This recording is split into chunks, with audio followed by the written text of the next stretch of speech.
চন্দ্র ও সূর্যগ্রহণ নিয়ে আমাদের সমাজে অনেক কুসংস্কার রয়েছে। ওই সময় খেতে নেই, তৈরি করা খাবার ফেলে দিতে হবে। গর্ভবতী মায়েরা এ সময় কোনো কিছু কাটলে বা ছিঁড়লে ঠোঁট কাটা বাচ্চা জন্মাবে। কোনো কিছু ভাঙলে বা বাঁকা করলে সন্তান বিকলাঙ্গ হয়ে জন্ম নেবে। এই ধরনের যত কথা প্রচলিত আছে তা সম্পূর্ণ ভিত্তিহীন ও মিথ্যা, যার সঙ্গে কোরআন ও সুন্নাহর কোনো সম্পর্ক নেই। চন্দ্র, সূর্য বা অন্য কোনো সৃষ্ট বস্তু অদৃশ্যভাবে কারো উপকার বা ক্ষতি করার ক্ষমতা রাখে না। চন্দ্র, সূর্য বা অন্য কোনো সৃষ্ট বস্তু অদৃশ্যভাবে কারো উপকার বা ক্ষতি করার ক্ষমতা রাখে, এ ধরনের বিশ্বাস রাখা তাওহীদের পরিপন্থী। যারা আল্লাহ তাআলা ও শেষ দিবসে বিশ্বাস রাখে তাদের মনে রাখা উচিত যে আল্লাহর অসংখ্য নিদর্শনের মধ্যে চন্দ্র ও সূর্যগ্রহণও একটি নিদর্শন। চন্দ্র বা সূর্যগ্রহণের সময় সবার উচিত হবে রাসূলুল্লাহ সাল্লাল্লাহু আলাইহি সাল্লামের সুন্নাহ অনুযায়ী কাজ করা ও বেশি বেশি করে সে সময় আল্লাহকে স্মরণ করা। বস্তুত সূর্যগ্রহণের সময় গর্ভবতী নারীদের বা কারো জন্যই জাগতিক কোনো কাজ করা বা না করা নিয়ে কোনো রকম বিধিনিষেধ নেই।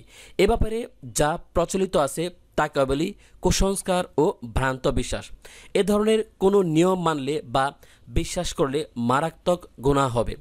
বরং সূর্য ও চন্দ্রগ্রহণকে মহান আল্লাহর কুদরতি নিদর্শন বলে বিশ্বাস করতে হাদিসে বলা হয়েছে এবং তখন পুরুষদেরকে মসজিদে জামাতের সঙ্গে সালাতুল কুসুফ অর্থাৎ সূর্যগ্রহণের ক্ষেত্রে ও সালাতুল খুসুফ চন্দ্রগ্রহণের ক্ষেত্রে নামাজ পড়ার জন্য বলা হয়েছে। এর বাইরে এতে কোনরূপ বিধিনিষেধ নেই। আল্লাহ রাব্বুল আলামিন বলেছেন, তার নিদর্শনগুলোর মধ্যে রয়েছে রাত, দিন, সূর্য ও চন্দ্র। তোমরা সূর্যকে সাজদা করো না আর চন্দ্রকেও না, আল্লাহকে সাজদা করো যিনি এগুলো সৃষ্টি করেছেন, যদি তোমরা নিষ্ঠার সঙ্গে শুধু তারই ইবাদত করে থাকো। জাহেলি যুগে মানুষ ধারণা করত যে বিশ্বে কোনো মহাপুরুষের জন্ম বা মৃত্যু কিংবা দুর্যোগ, দুর্ভিক্ষ প্রভৃতির বার্তা দিতে সূর্য বা চন্দ্রগ্রহণ হয়ে থাকে। ইসলাম এটাকে একটি ভ্রান্ত ধারণা আখ্যায়িত করেছে এবং গ্রহণকে সূর্য ও চন্দ্রের উপর একটি বিশেষ ক্লান্তিকাল বা বিপদের সময় বলে গণ্য করেছে। এজন্য সূর্য বা চন্দ্রগ্রহণের সময় মুমিনদের নির্দেশ দেওয়া হয়েছে তারা যেন এই সময়ে অন্যান্য কাজকর্ম বন্ধ রেখে আল্লাহর তাসবিহ পাঠ, দোয়া, সালাত আদায় প্রভৃতি আমল করে থাকে। মুগিরা ইবনে শুবা রাদিয়াল্লাহু আনহু থেকে বর্ণিত, তিনি বলেছেন যে রাসূলুল্লাহ সাল্লাল্লাহু আলাইহি সাল্লামের পুত্র ইব্রাহিমের মৃত্যুর দিনটিতেই সূর্যগ্রহণ হলো। তখন আমরা সবাই বলাবলি করেছিলাম যে নবীপুত্রের মৃত্যুর কারণেই এমনটা ঘটেছে। আমাদের কথাবার্তা শুনে রাসূলুল্লাহ সাল্লাল্লাহু আলাইহি সাল্লাম বলেন, সূর্য এবং চন্দ্র আল্লাহর অগণিত নিদর্শন সমূহের মধ্যে দুটি নিদর্শন। কারোর মৃত্যুর কিংবা জন্মগ্রহণের ফলে চন্দ্রগ্রহণ বা সূর্যগ্রহণ হয় না। বুখারী 1043, মুসলিম 915, আরবি সংস্করণ। আয়েশা রাদিয়াল্লাহু আনহু থেকে বর্ণিত, তিনি বলেছেন রাসূলুল্লাহ সাল্লাল্লাহু আলাইহি ওয়াসাল্লামের জামানায় একবার সূর্যগ্রহণ হলো। গ্রহণ শুরু হবার সঙ্গে সঙ্গে রাসূলুল্লাহ সাল্লাল্লাহু আলাইহি সাল্লাম দ্রুত মসজিদের দিকে ধাবিত হলেন এবং সবাইকে মসজিদে আসতে আহ্বান জানালেন। তিনি নামাজে দাঁড়ালেন এবং এত দীর্ঘ করলেন যে এই জামাতে আগে কখনো এমন করেনি। এতপর রুকুতে গেলেন এবং রুকু এত দীর্ঘ করলেন যে যা আগে কখনো করেননি। অতপর দাঁড়ালেন কিন্তু সিজদায় গেলেন না এবং দ্বিতীয় রাকাতেও কেরাত দীর্ঘ করলেন। অতপর আবার তিনি রুকুতে গেলেন এবং তা পূর্বের চেয়ে আরও দীর্ঘ করলেন।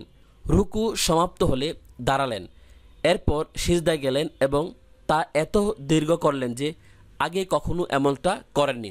এতপর সিজদা থেকে দাঁড়িয়ে প্রথম 2 রাকাতের ন্যায় দ্বিতীয়বারও ঠিক একইভাবে নামাজ আদায় করলেন। এতক্ষণে সূর্যগ্রহণ শেষ হয়ে গিয়েছে। নামাজ সমাপ্ত হলে তিনি আল্লাহর হামদ অর্থাৎ আল্লাহর প্রশংসা পেশ করে খুতবা প্রদান করলেন। বললেন, সূর্য এবং চন্দ্র আল্লাহর অগণিত নিদর্শন সমূহের মধ্যে দুটো নিদর্শন। কারোর মৃত্যু কিংবা জন্মগ্রহণের ফলে চন্দ্রগ্রহণ বা সূর্যগ্রহণ হয় না। অতএব যখনই তোমরা চন্দ্রগ্রহণ বা সূর্যগ্রহণ প্রত্যক্ষ করবে তখনই আল্লাহকে ডাকবে, তার বরত্ব ও মহত্ব প্রকাশ করবে এবং নামাজে রত হবে। বুখারী 1044, মুসলিম 901 আরবি সংস্করণ। সূর্য বা চন্দ্রগ্রহণ দ্বারা আল্লাহ তাআলা বান্দাদের বৃত্তি প্রদর্শন করেন বলেও হাদিসে উল্লেখ আছে, যাতে মানুষ ঈমান ও আমলমুখী হয় এবং পাপাচার বন্ধ করে। হাদিসে বর্ণিত রয়েছে যে একদা সূর্যগ্রহণ হলে রাসূলুল্লাহ সাল্লাল্লাহু আলাইহি ওয়াসাল্লাম ভীত হয়ে মসজিদে প্রবেশ করেন, দীর্ঘ সালাত আদায় করে বললেন, এ হচ্ছে একটি নিদর্শন যা আল্লাহ প্রেরণ করেন। এটা কারো মৃত্যু কিংবা জন্মের জন্য সংগঠিত হয় না, বরং এর দ্বারা আল্লাহ তার বান্দাদের ভীতি প্রদর্শন করেন।